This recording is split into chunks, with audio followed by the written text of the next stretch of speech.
Good morning. And here we are, 2021, Fiona and Kate. Really excited setting up for the new year. And last week we talked about rather than resolutions, setting intentions. What is it I want to manifest? What is I want to create in 2021 for me and my life? And one of the things that we really know is so important about this is being clear about our choices. What is it that we're choosing? And therefore, what effect will that have? And what are we prepared to really, get excited about and say yes to because of our choices? And what is it that we maybe are going to have to say no to in order to stay true to what it is we're choosing for this year?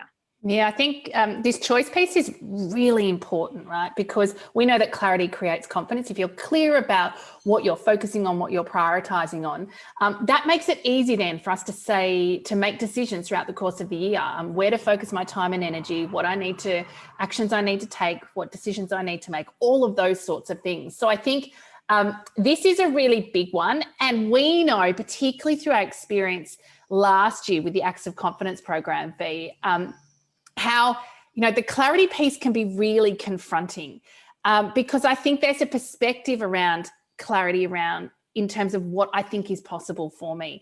On some level, in today's world, there's so many options. On some level, there's so many options. And of course, as you said, that can feel overwhelming. Most of us get stuck in the trap of saying yes to too much, often for fear of missing out or for not wanting to say no because it feels uncomfortable. And then we end up disappointing ourselves and others. And certainly that is a challenge. But, our learning, particularly in 2020 with our Acts of Confidence clients, was more than anything, the most confronting piece around clarity is our understanding and our beliefs around what my choices truly are in context of what's possible for me. Yeah, I think this one really it's confronting, but it opens up so much. And the world is full of choices, and also at times we are actually limited, or we've only got constrained choices because of a whole lot of things that have gone before.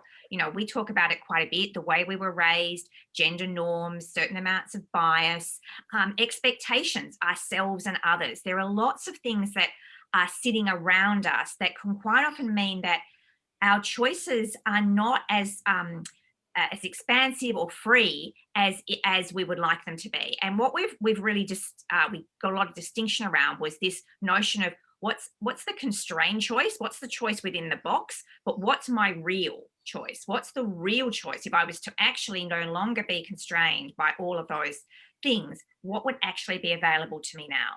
Yeah, and I think that's one of the gifts of 2020, right? If we look at how we do work, lots of conversation for years around the future of work and flex and remote and all of those sorts of things. Even beliefs around, what professions I could pursue based on my current skill, capability, experience.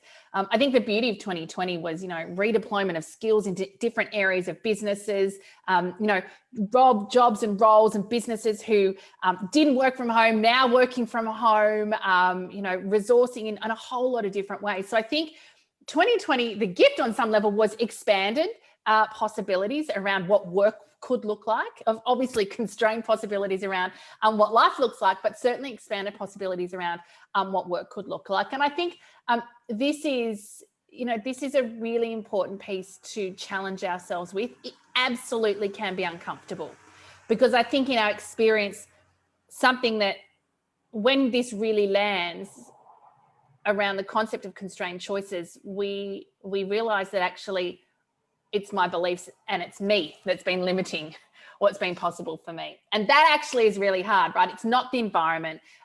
It's not the opportunities that are available in my organization. It's not my boss. It's not my colleagues. It's not my environment, everything around me. Actually, it's what I believed was possible for me and what I was really willing to lean into and really have a go at achieving with courage.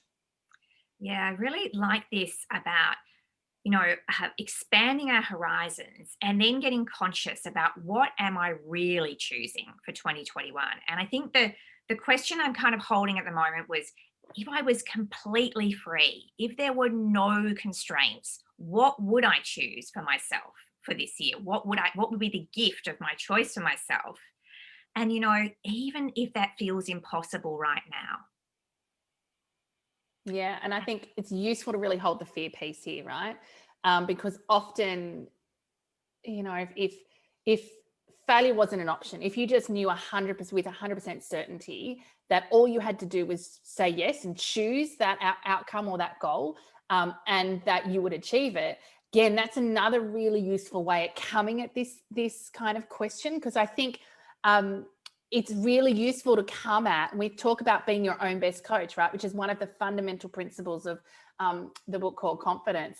How do you ask yourself some really good questions? I love that one. I love, if failure wasn't an option, if I hadn't had 100% certainty, what would I say yes to? And the other one I really love, and this, I think it was a couple of years ago, I was reading a book. It was around this time of year, and the question was, if everything went perfectly in 10 years' time, what would be different?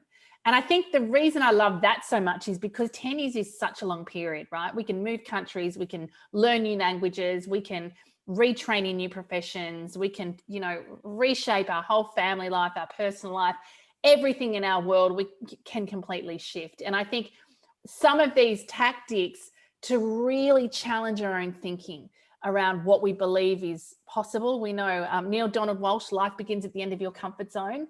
What we're really talking about here is starting to expand that comfort zone. Mm.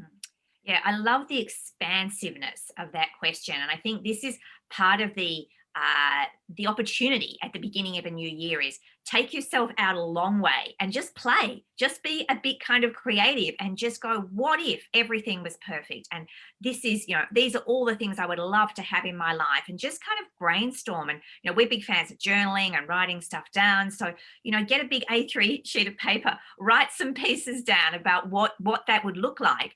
And then once you've got that bigger picture, you can then hone in and you can say, okay, so if that were that bigger context, what is it I would love to do now? And I think sometimes we need to play with ourselves and to kind of make it lighter and more joyful in the way we're doing it. Because, we know that when we're in that zone, all sorts of things will pop through and we'll learn stuff about ourselves that maybe was unconscious. It's like, how do we tap into all of the gold, all of the richness within? Well, one of the ways is by asking ourselves really big and expansive questions. Yeah, so today's been all about expanding your possibilities. Next week, we're going to talk about actually making a decision and making some commitments.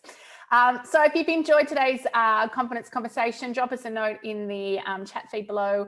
Got any questions, feel free to reach out. And of course, if you want to go deeper with your relationship with Core Confidence, feel free to visit our website, coreconfidence.com.au, for details on how you can do that.